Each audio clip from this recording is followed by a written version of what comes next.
Hey, good morning, everyone. Happy Wednesday morning to you. Welcome back to Morning Musings. My name is Don K. Preston. I'm the president of Preterist Research Institute of Ardmore, Oklahoma. And of course, due to the holidays, my regular schedule of filming has been disrupted. And this will be my final video for this week, as I've shared with you. Thursday, Friday, Saturday, and well, put it like this, December 31st is my birthday. And so I'm going to be taking a couple of days off, just like I did at Christmas, since the holiday fell on a Sunday. And I'm going to pull the federal employee deal. And since my birthday is on a Sunday, I think that's right, isn't it? Anyway, then I'm going to take other days off. My privilege, age has its privileges. And so, like I said, I will not be producing videos Thursday and Friday. Lord willing, back on regular schedule next week. But I want to take this opportunity to wish every one of my viewers, and by the way, I don't know if you've noticed, but my subscriber list is up to over 6,000 now.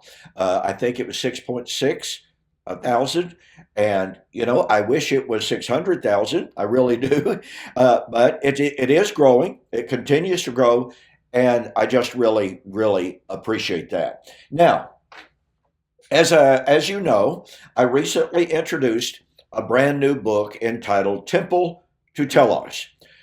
To say that this book set off a firestorm is an understatement.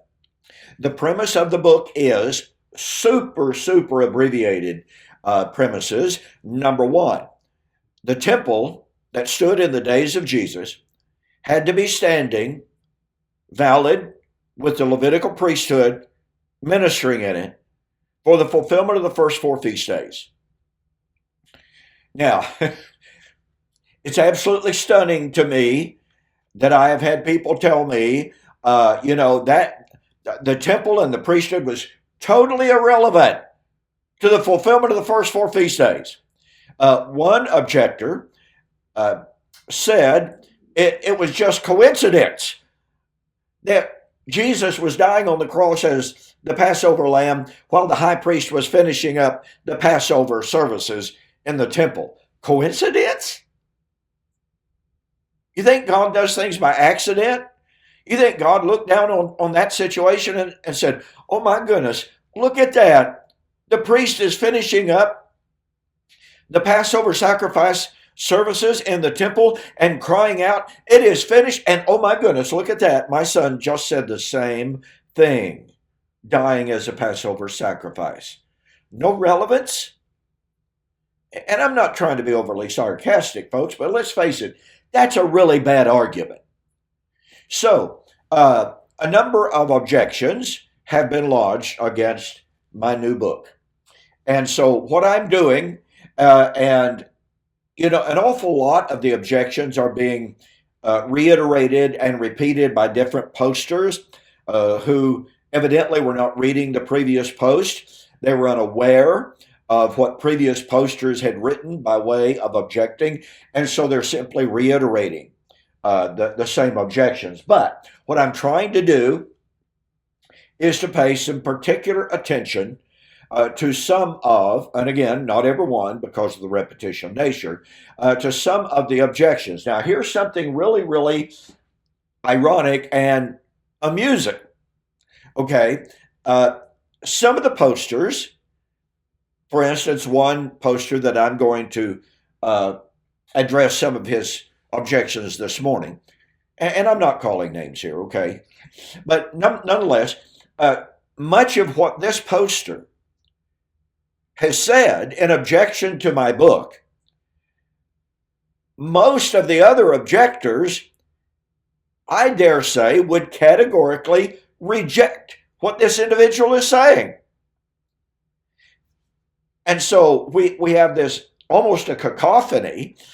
We have all of these different individuals, and really there aren't all that terribly many of them, but nonetheless, we have these individuals posting objections Each of them saying, well, my objection is valid, all the while probably thinking, but you know what, that other dude, his objections are really weird. Yeah. So that doesn't mean that this poster may not have a valid objection versus that one. Each objection has to be considered on its own merit. Nonetheless, this individual has posted numerous times, and of course, claiming that his objections are the correct, the fatal objections to my book. So let's begin. And again, I don't know how many videos I'm going to produce on this. If new objections are lodged that I haven't taken note of, then I'll try to address those. So anyway, this individual begins his post, which was posted December the 1st. I'm not sure what Bible you are reading, but Hebrews only supports my claims and confirms what I've been saying. The writer of Hebrews is comparing the first tabernacle built by Moses to the true tabernacle we have now in Christ. Well, I don't know anybody that denies that. I don't. So the point of the objection is really moot. So to continue, nonetheless. Then he says, nowhere in Hebrews does it say that the temple services in Herod's temple were still valid at that time and necessary to continue to fulfill the fall feast. I'll stop right there because he then says something else. Well, let me continue this. Christ was the better sacrifice and the better and true temple not built with hands. Well, that latter statement is true, but misapplied. So he says, nowhere in Hebrews does it say that the temple services in Herod's temple were still valid at that time, necessary to continue to fulfill the fall feast. Well, back to the point. Was the temple necessary? Was it necessary that the temple and the Levitical priesthood still be standing and valid, operative for the fulfillment of the first 4 feast days? This individual has not said whether or not they believe that. We know it was still standing, it was still valid at the time Christ fulfilled the first 4. Now, my question that I have posed, the question that I pose on the very back of the book, the question that I pose repeatedly in the book, if the temple and the priesthood, we'll have more to say about the priesthood later on. Boy, this is critical. So if the temple and the priesthood was standing valid for the fulfillment of the first 4 feast days, then upon what hermeneutical principle can it be argued that the temple and the priesthood did not have to be standing, valid, ministered by the Levitical priesthood for the fulfillment of the final 3 feast days? Poster after poster after poster, well, and again, there haven't been all that many, have insisted the temple and priesthood did not have to be standing for the fulfillment of the final 3 feasts. Why not?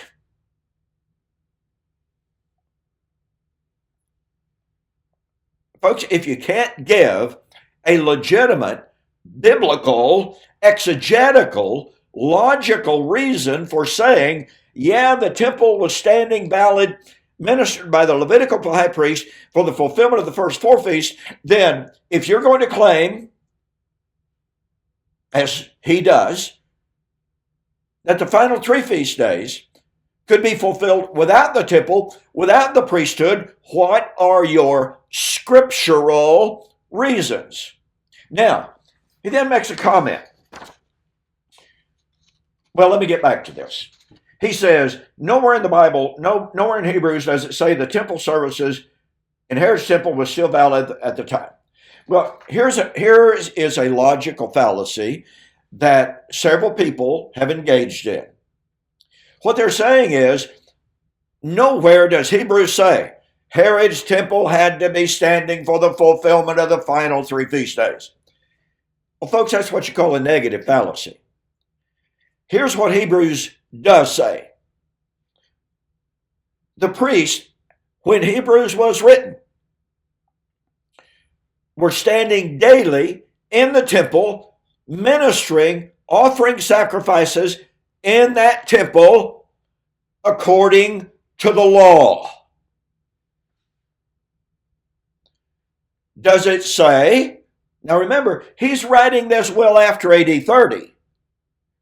This individual says Herod's temple was completely irrelevant after 30 AD. Well, those priests were still ministering in the temple according to the law after AD 70.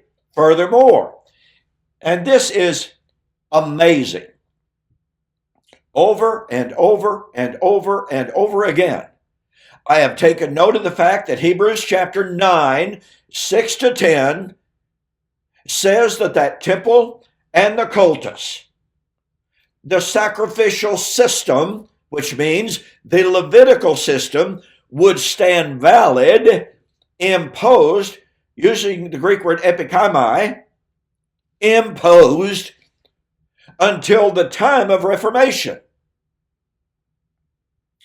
Well, if it was still standing, valid and imposed when Jesus died, then it was still standing, valid and imposed when Hebrews was written, because, by the way, if you just take notice, go to Bible Gateway and look up Hebrews chapter 9, verse 10 in all English translations, and notice how many translations render the present tense of the text, because that's the nature of the Greek. So the temple, the Herodian temple, was standing valid and imposed when Jesus died. The writer of Hebrews, writing well after the death of Jesus, said it was still standing, still valid, still imposed when he wrote. And you know what? Poster after poster has absolutely, totally refused to even discuss Hebrews chapter 9. Instead saying, oh, well, sacrifices were offered without a Levitical priesthood, without the temple, without the tabernacle in Egypt. Yeah, that's right. It's a moot point. Some said, well, they continued to offer the sacrifices after the Babylonian captivity. That's right. But guess what? The Levitical priesthood is still valid. Anyone want to deny that? You had to have the Levitical priesthood genealogically confirmed to offer the sacrifices whether or not the temple was there. Now, does that negate the importance of the temple? No. I have pointed out to you from Chronicles that Solomon said he was building the temple for the offering of the sacrifices. Now, who offered those sacrifices? And by the way, let's not forget Deuteronomy chapter 12, which I've brought up several times, and virtually no one, well, some have given kind of passing notice to it. The Lord said that when they entered the land, when they possessed the land, he would appoint a place. And over and over and over, God says, I'm going to appoint a place, and there is where sacrifices will be offered and nowhere else. So when someone says, well, yeah, in Ezra, they offered sacrifices. Now, point number one, who offered them? Well, according to Ezra chapter 2, 61 and 62, it had to be genealogically confirmed Levitical priests. Now, if you're going to say that the final 3 feast days have not yet been fulfilled, then you've got to have a genealogically confirmed Levitical priesthood. Again, Ezra chapter 2, 61 and 62. Certain men who claimed to be priests, the search was made in the records, the genealogies, and their names were not there. Therefore, they were forbidden to offer sacrifices. They couldn't even eat the meats that the Levites were able to eat. So what's God's law? No priesthood, no genealogical confirmation of priesthood, no sacrifice. No priesthood, no fulfillment of the last 3 feasts. Do you catch the power of that? Now, this individual says Herod's temple was completely irrelevant after 30 AD. Well, not according to Hebrews chapter 9. It would remain standing until the time of Reformation. Its types and shadows contained in those last 3 feast days. Now, what did those last 3 feast days represent? According to all sources, Rosh Hashanah represented the judgment, foreshadowed the judgment. All you got to do, folks, is read Edersheim, the temple and its ministry in the time of Jesus, the Messiah. Okay? Rosh Hashanah foreshadowed the judgment. Point number 2, Yom Kippur represented the Day of Atonement, the time of salvation. Number 3, Sukkot, harvest, time of ingathering, the resurrection. And by the way, somebody recently said, where in the world do you get the idea that Sukkot foreshadowed the resurrection? The Bible nowhere says Sukkot represented harvest. Well, you see, there's that logical fallacy again. Okay, let me see. The Feast of Sukkot was a shadow of good things to come. The Feast of Sukkot was a type and a shadow of those coming things. The Feast of Sukkot was the feast of the harvest of ingathering. Jesus said the harvest would be at the end of the age. Matthew 13, 39 and 40. So we're supposed to believe that the harvest at the end of the age, which was foreshadowed by Sukkot, we're supposed to believe that the harvest, i.e. the resurrection at the end of the age, has no connection whatsoever to Sukkot, which foreshadowed the end of the age harvest. Argumentum ad desperatum.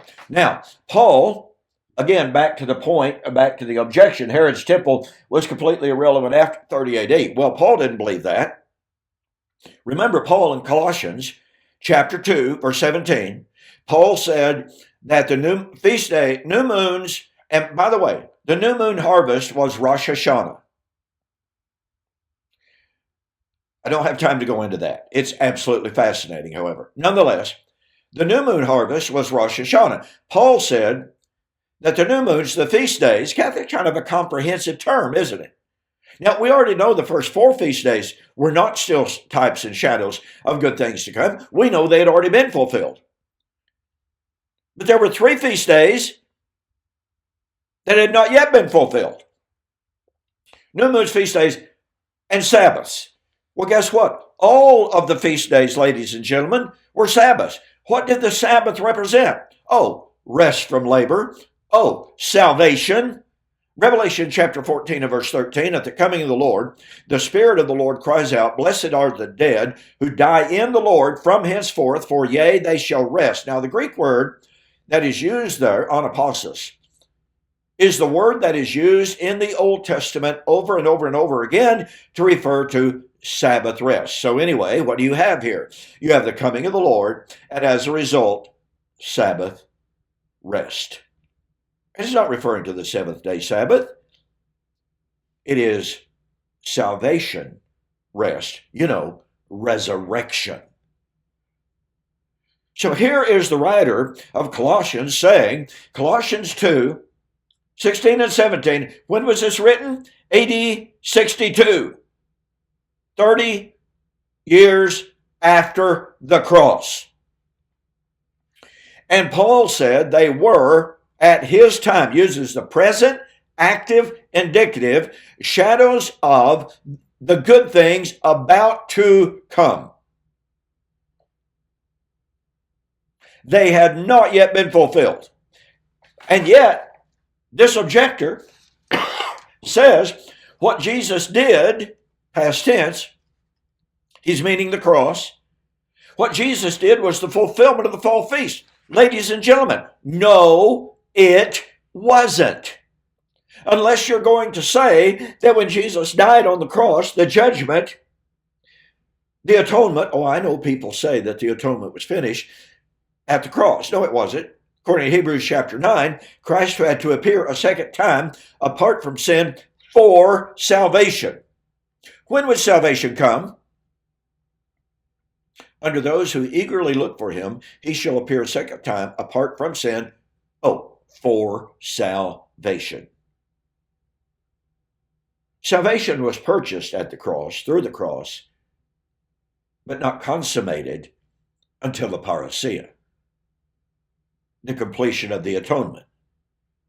Jesus had died. He had gone into the most holy place, Hebrews chapter 9, 23 and 24, and he was to come again in a very, very little while. And you know, absolutely amazing to me. Over and over and over again, the objectors completely, 100% ignore all of the time statements about the imminence of the judgment, imminence of the fulfillment of Rosh Hashanah. They completely ignore the imminence of the coming of the Lord for salvation to complete Yom Kippur. And they completely ignore all of the time statements in the New Testament about the imminence of the resurrection, the harvest. And yet, those imminent time statements are telling us that the fulfillment of the final three feast days was still future, not past, when those statements were made. And so the objection that says what Jesus did was the fulfillment of the fall feast. I'm sorry, ladies and gentlemen, this is absolutely 100% false. Since the New Testament writers were looking for the fulfillment of the final three feast days, that means this objection was 100% false. And then he said, falsifying his own objection. Now, let me read this to you again.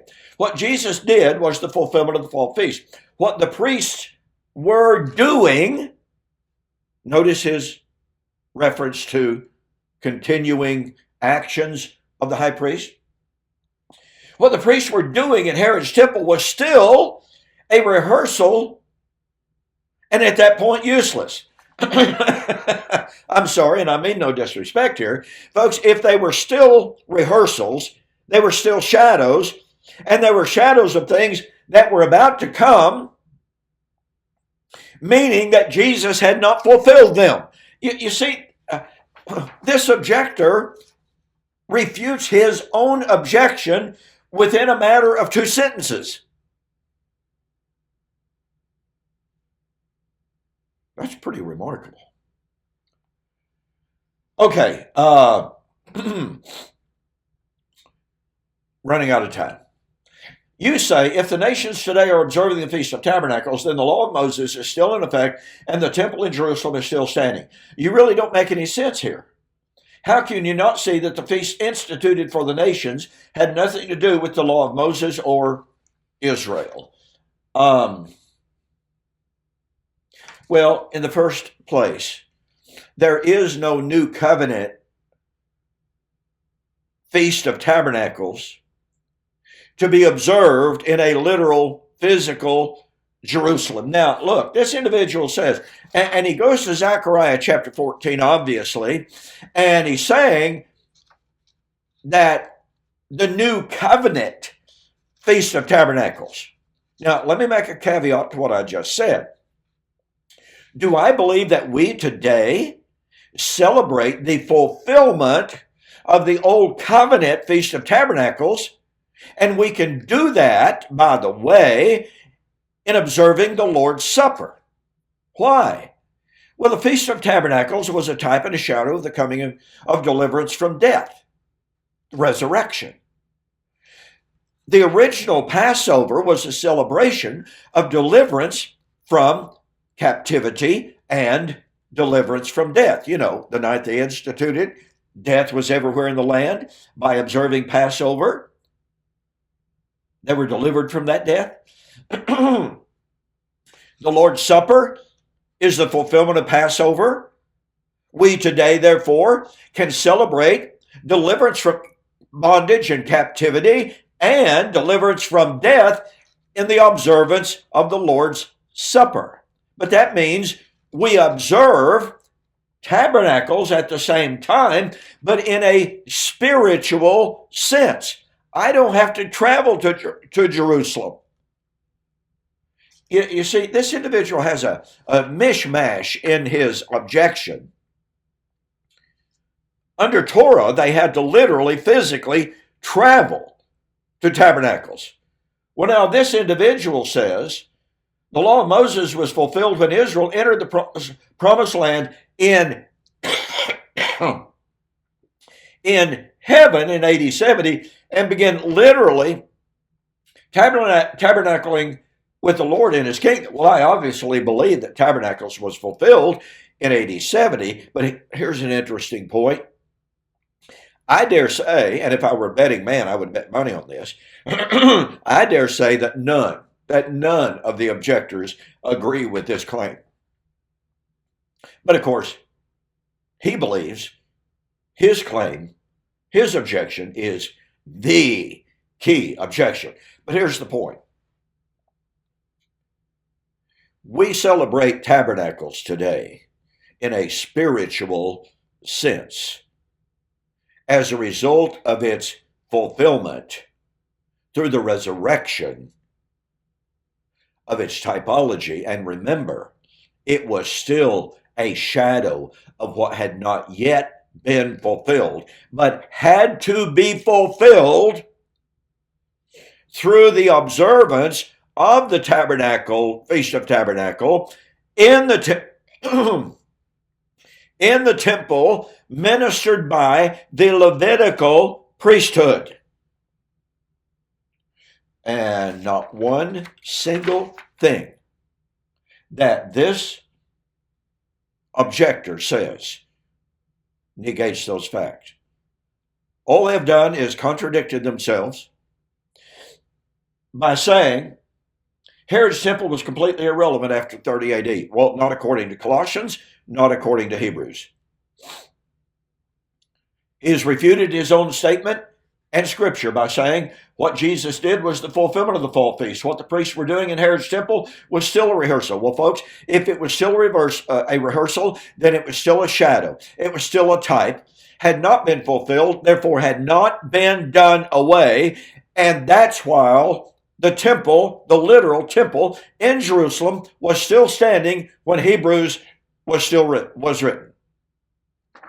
And thus, the objections are completely moot, invalid, and false. Don't forget, hey, time's running out. Here we are, Wednesday, the 28th. You only got 3 days left. Take advantage of the special introductory offer to my book, Temple to Telos. U.S. orders only. Total delivered price, $12.95. Go to my website, DonKPreston.com, BibleProphecy.com. Just click on the banner, order the book. You'll be very, very glad that you did. Hey, thanks so much for joining me. And again, Happy New Year. Hope you're well. Please be safe. God bless. And I'll see you next week.